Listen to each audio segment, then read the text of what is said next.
Après 2 jours de réflexion, les pays du G20 s'engagent à réserver aux pays vulnérables 100 milliards de dollars sur le montant global de 650 milliards de dollars des droits des tirages spéciaux émis par le Fonds monétaire international pour affronter la crise causée par la pandémie, selon le communiqué publié à l'issue de leur sommet à Rome. Les droits des tirages spéciaux sont répartis en fonction des quotes-parts de chaque pays au FMI. En clair, le plus gros va au pays le plus riche. Sur les papiers, l'Afrique ne bénéficierait ainsi que de 34 milliards de dollars, d'où l'idée de certains pays développés de réserver leur part aux plus vulnérables. Le président de la République démocratique du Congo a participé comme invité en tant que président en exercice de l'Union africaine aux côtés des leaders du G20. Comme porte-voix de ses pairs africains, il s'est fait le devoir de plaider pour la relance des économies du continent pendant et après la pandémie du coronavirus qui continue à déstabiliser la circulation de biens et des personnes en Afrique et dans le monde.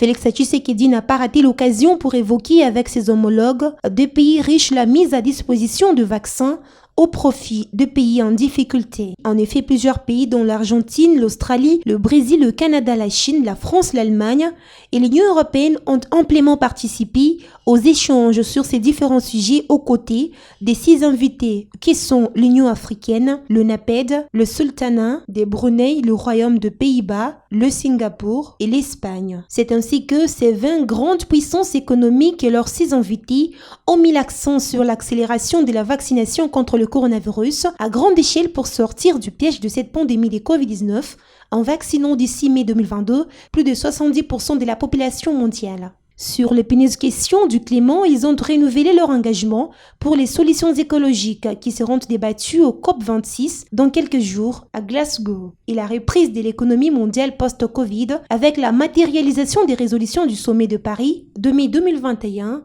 dont le droit des tirages spéciaux pour rebooster l'économie mondiale. Mario Draghi, Premier ministre italien et président du G20, a salué le succès de ces sommets. Les engagements du G20 laissent en revanche sur leur fin les organisations de défense de l'environnement qui espèrent davantage l'ambition de gouvernants lors de la COP26, qui est une chance pour tous les pays d'agir et d'éviter une catastrophe